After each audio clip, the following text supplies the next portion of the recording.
Assalamualaikum warahmatullahi wabarakatuh. Jumpa kembali sahabat-sahabat Bawaslu di tanah air, khususnya sahabat yang tinggal di wilayah Sleman, daerah istimewa Yogyakarta. Jumpa kembali bersama podcast Garasi Menjaga Demokrasi Bawaslu Kabupaten Sleman. Seperti janji kami sebelumnya, saat launching perdana podcast kemarin, kami akan hadir kembali menyapa sahabat-sahabat sekalian melalui channel podcast Garasi ini. Mumpung masih ingat, jangan lupa subscribe, like, comment, share, dan bunyikan tanda lonceng untuk mendapatkan konten-konten terbaru dari YouTube Bawaslu Kabupaten Sleman. Sahabat Bawaslu, dalam keseharian pengawas pemilu, kami selalu menggunakan istilah sahabat. Nah, sahabat ini akan selalu kami gaungkan, kami sampaikan dalam setiap ajang-ajang sosialisasi, khususnya kepada mereka yang memang berminat dan tertarik terkait dengan isu-isu kepemiluan, membangun demokrasi di tanah air. Jadi, kata sahabat adalah kata yang memang selalu kami sapa, dan kami harapkan ini menjadi sebuah sebutan yang santai ya kepada seluruh pendengar, Bapak Ibu yang ada di seluruh wilayah di tanah air. Kali ini kami akan menghadirkan narasumber yang masih muda, cuma punya banyak pengalaman gitu. Kalau dari saya ini nggak terlalu jauh lah sebenarnya pautan umurnya ya, hanya berpaut sedikit saja, dan seorang konten kreator gitu. Saya yang sedang tadi saya sudah coba buka-buka gitu Facebooknya, aktif sebagai pengawas pemilu dan konten kreator. Nah, ini kita akan berbicara sejenak ya, santai ke depan. Beliau adalah Mas Bagus Sarwono, Ketua Bawaslu Daerah Istimewa Yogyakarta. Terpaut hanya sekitar 4 tahun lah kalau dari sisi umur dengan saya gitu. Cuma beda nasib aja gitu kan. Kalau Mas Bagus sudah malang melintang, sudah pernah jadi ketua lembaga gitu, tokoh publik di DIY. Nah, kalau saya masih menjadi kepala keluarga ini. Ya oke, dalam beberapa menit ke depan kita akan berbincang santai saja dengan Mas Bagus. Nah, kemudian ini seputar aktivitas, seputar keluarga, dan harapan ke depan nantinya Mas Bagus seperti apa. Jadi, ini bisa dikatakan juga mendadak ini Mas Bagus. Saya juga disuruh susun pertanyaan apa itu saya bingung gitu. Jadi pilihan saya adalah saya buka Facebook Mas Bagus. Nah, saya coba searching itu beberapa pertanyaan-pertanyaan dari temannya Mas Bagus itu di grup di akun Facebook. Nah, nanti ini akan kita coba ambil satu persatu kita tanya. Oh, tapi nggak banyak Mas Bagus, cuma 8 pertanyaan saja gitu. Oke, sebelum saya tanyakan lebih jauh, pertama mungkin saya akan membacakan CV-nya Mas Bagus ini. Nama lengkap Bagus Sarwono SPDI SPD SI MPA. Tempat lahirnya di Rembang, 1 Juni 1976. Jabatan Ketua Bawaslu DIY. Kalau email bgs.sarwono@gmail.com. Kalau jenjang pendidikan itu S2-nya di MAP Visipol UGM Yogyakarta. S1-nya belum disebut. Setelah ini kita urut ke belakang dari yang terbaru sampai yang terlama nanti. Itu lulus tahun 2016, kemudian S1-nya Pendidikan Matematika FMIPA UNY Yogyakarta, lulus tahun 2003. Nah, kalau SD SLTA di Rembang ya, Jawa Tengah.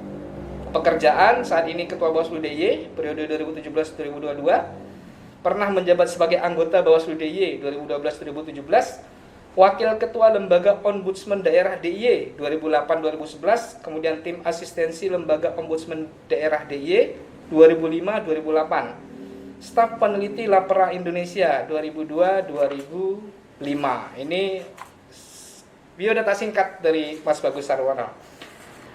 Kemudian kita langsung saja ke pertanyaan pertama ini.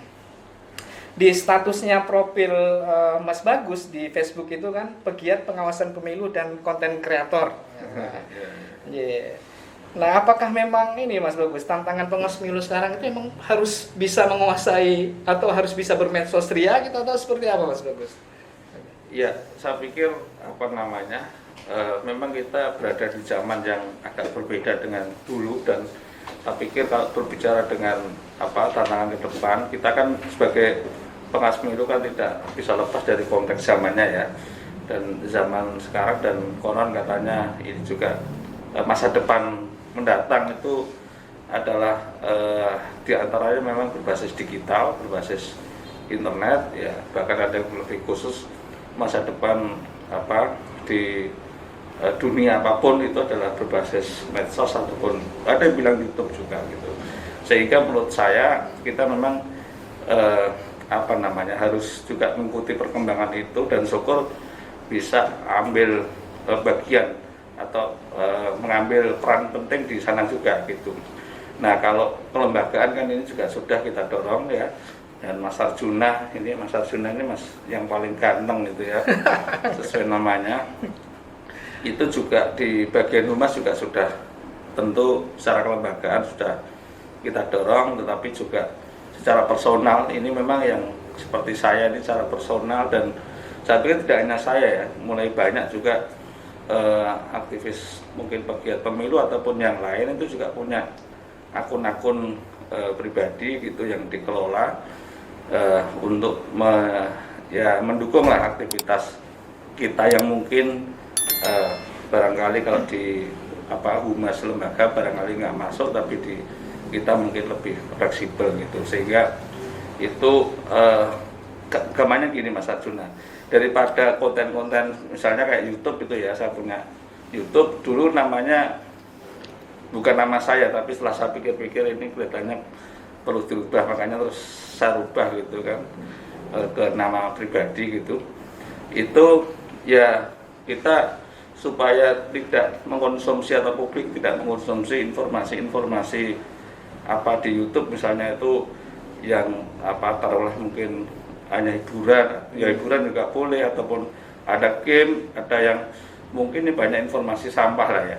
Nah, apa salahnya kalau kita manfaatkan dengan aktivitas kita, ya kita sebagai pengawas pemilu, ya kita di sana mengisi konten-konten mengenai pengawasan pemilu, demokrasi dan pemilu. Dan sekarang udah banyak sekali sebetulnya aktivis yang punya konten, dan sekarang meskipun ada yang konsisten ada yang enggak, ini kan memang soal lain ya, tapi punya dulu lah gitu kan, soal konsistensi nanti nomor sekian.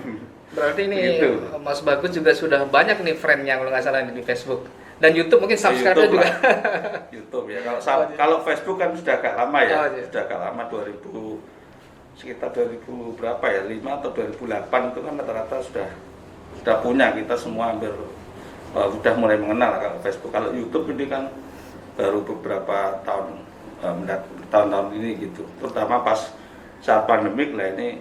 Saya pikir kesempatan ini menjadi lebar karena orang sekarang belajar, dan bahkan nggak hanya belajar ya, soal berita-berita saya amati sekarang ini ya. Kalau kasus-kasus sekarang misalnya ada satu isu tertentu, itu mungkin diambil berita itu nggak ngambil dari terjemahan orang dengan media langsung, cukup dilihat postingan di YouTube itu hari ini, terus pihak ini itu diolah jadi berita ternyata gitu. Dan ini saya pikir di dunia jurnalistik mungkin ada perkembangan tersendiri, dan mungkin besok ke depan juga begitu ya. Statement ini selain Twitter ya, Twitter mungkin yang lebih dahulu, YouTube itu mungkin kan lebih visual ya, dia lebih lengkap lah memberikan keterangan, dan karena ada mimik, ada intonasi dan seterusnya, mungkin lebih kuat kesannya ya. Dan itu berita-berita banyak kalau dilihat itu sekarang infotainment dan lain sebagainya, atau berita politik gitu, atau besok mungkin ke depan bisa juga berita kita itu, kalau misalnya saya meyakini kalau Bawaslu misalnya intent gitu, bisa juga publik itu mengupdate itu dari akun-akun kita, atau selain website, mungkin website sudah agak bosan, bisa ya mungkin ada bangsanya sendiri lah, orang membaca itu kan mungkin agak kerja keras sedikit ya. Tapi kalau YouTube itu orang lebih memfasilitasi generasi yang lebih malas generasi rebahan ya, generasi rebahan. Nah, dia hanya dipencet sekali terus tinggal mendengarkan dan melihat gitu. Ya, jadi mau tidak mau ya Bawaslu harus menguasai ya kemajuan ya. Iya, saya pikir itu tuntutan zaman itu depan gitu. Bawaslu milenial gitu. Bawaslu milenial. Oke Mas Bagus, itu baru pertanyaan yang pertama, awal ya. Ini ada pertanyaan kedua Mas Bagus. Ini tadi saya coba mengambil melihat-lihat satu postingan ya di Facebooknya Mas Bagus pada 7 Maret 2021. Itu terkait dengan kenangan sewaktu di Semansa Rembang. Ada Oh, iya. ya, ada pesan dari akunnya Dedi Andrianto. Nah, bunyinya itu begini Mas Bagus. Kenangan yang tak terlupakan bersama Mas Bagus, yaitu diminta gambar kepala Albert Einstein di dinding kelas. Setelah jadi dimarahi Capsek dan harus dihapus kembali. Nah ini ceritanya gimana Mas Bagus? Ya, dulu kan kita punya kreativitas ya mungkin. Dulu saya itu sebetulnya concern di dunia seni sebetulnya ya. Seni lukis sebetulnya, seni lukis tapi bukan yang abstrak, jadi termasuk ya kalau sekarang mungkin biasanya mural ya. Nah itu dulu melukis logo sekolah, termasuk yang Albert Einstein itu di sebuah papan dinding sekolah gitu. Yaitu kreativitas kita gitu dengan teman-teman. Ya dulu harapannya itu diterima dengan baik oleh pihak sekolah. Ini mungkin dianggap justru ngotori ya, sehingga diminta menghapus ya sudah gitu. Sederhana. Tapi nggak dihukum ya, suruh berdiri gitu satu kaki, suruh nyanyi lagu gitu enggak ya. Sampai gitu. Nah kemudian ditulis juga gini Mas Bagus, jual kartu lebaran di emperan toko saat Ramadan. Nah ini idenya itu banyak gitu ya. Ya dulu ya termasuk bagian itu, saya kan dulu suka seni sebetulnya itu ya. Saya seni rupa lah gitu kira-kira begitu. Dan dulu memang saya yang kertas foto terbakar itu, kertas foto kopong gitu. Dulu saya SMA nyarinya itu bahkan sudah di Jogja, di toko Butas itu kan dulu yang paling murah gitu, daripada Semarang, Surabaya itu. Dulu saya borong sama teman-teman, terus di sana kita jual kalau lebaran kita buat gambar itu bisa beberapa variasi, bisa digores, bisa dikasih cat poster atau yang lain, terus ditulisi kata-kata sesuai dengan request. Nah sekarang udah nggak zaman, sekarang kartu lebaran itu digital ya, berbasis PowerPoint atau yang lain. Nah kalau dulu masih kartu-kartu gitu, dan mungkin karya saya dengan teman-teman dengan Mas Dedi itu. Mas Dedi ini sebenarnya dia yang lebih hebat, dia juara seni lukis Jawa Tengah waktu itu. Teman saya satu SMA, nggak satu kelas sih, tapi satu SMA. Dia waktu itu ya tak jualan mau gitu kan, jadi ya kalau mau lebaran justru malah banyak uang dari situ gitu. Laku berapa Mas Bagus itu? Saya lupa, dulu kan masih murah ya. Jadi dulu sampai tenaganya aja yang nggak kuat, karena kan melukis manual gitu kan, kadang-kadang ya nari tenaganya saja gitu. Dan waktu itu di sana istilahnya kita jual di Perempatan Jaini Rembang itu, namanya di daerah Perempatan Jaini itu ya, daerah kota itu ada, tidak hanya saya dan teman saya, tapi ada beberapa pelukis yang memang sana mungkin pelukis profesional. Kita itu siswa SMA waktu itu, jualan dan pelaku gitu. Menariknya kan karena kita ngelukis buat di tempat gitu kan, terus orang bisa melihat gitu di pinggir jalan, di ember toko gitu. Ya ini berarti Mas Bagus ini salah satu pengawas pemilu yang punya jiwa seni gitu. Ya yang sudah lama nggak sasar. Oh gitu ya. Ya gini sahabat, selain mempunyai jiwa seni, Mas Bagus ini ternyata juga kan S1-nya di FIPA ya, pendidikan gitu. Dan kabarnya juga sudah punya akta 4 ya. Tapi iyalah, kalau lulus pendidikan kan otomatis akta 4, akta mengajar itu. Akta mengajar ya. Akta mengajar. Cuma belum pernah dimanfaatkan gitu. Dimanfaatkan. Ya. Cuma ada satu foto menarik Mas Bagus dari Facebooknya Mas Bagus itu, ketika Mas Bagus punya pengalaman mengajar di sekolah Laskar Pelangi. Oh. Ini ya. ada fotonya juga nih Pak Mas Bagus waktu mengajar di Laskar Pelangi.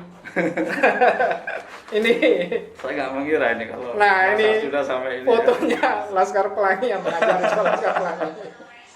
Iya. Nah, di sini itu kan sederhana sebetulnya. Iya. Itu pas ada kegiatan di Bangka Belitung, terus kita sekalian kunjung di di tempatnya saya nggak tahu replika sekolah Laskar Pelangi ini Laskar di Pelangi. Belitung nih. Cuma murid-muridnya ini sudah pada gede semuanya ya Mas. Ya muridnya itu teman-teman Bawaslu provinsi Oh, juga gitu. itu. Berarti ini hanya eksak aja ini ya, nggak Eksak. ngajar beneran gitu ya. Nggak sampai. Iya, iya. Tertarik nggak Mas untuk kembali ke dunia pendidikan Mas? Ya bisa jadi suatu saat, belum tahu gitu, tapi sementara belum dulu lah gitu ya. Gitu. Ini Mas, dari latar pendidikan, cuman sekarang lebih banyak mengabdinya di pengawas pemiluan ya. Nah ini kenapa bisa berputar arah ini menjadi pengawas pemilu? Ceritanya Ya, bagaimana Mas? hidup saya itu penawar-nawarni dan zigzag.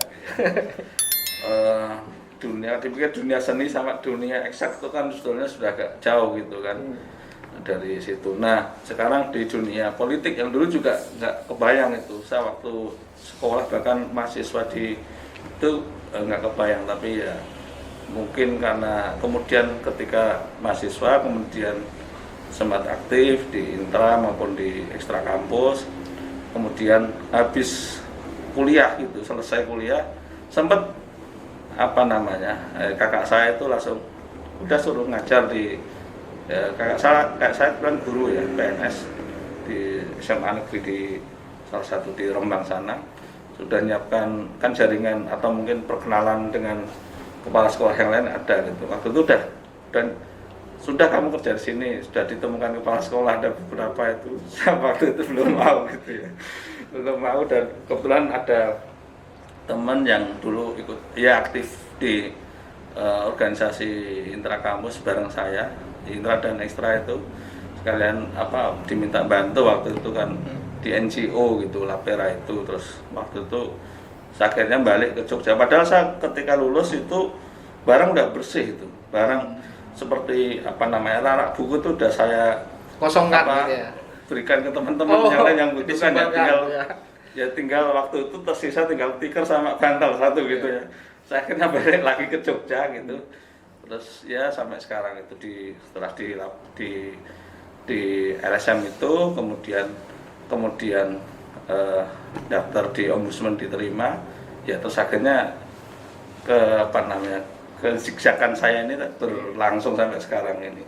Setelah di ombudsman selesai, sebetulnya saya sempat itu nggak tertulis ya, sempat kembali ke NGO sebentar gitu, terus ada lowongan di Bawaslu ikut masuk gitu saja sederhana dan sampai sekarang gitu. Ya.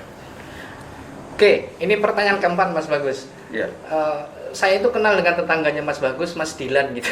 Mas apa? Mas Dilan. Dilan. Dilan Oh, ya. Dilan. Iya, iya. Dilan itu bilang gini Mas Bagus, menjadi pengawas pemilu itu berat gitu. Biar aku saja gitu. Apa benar demikian Mas Bagus, berat menjadi seorang pengawas itu?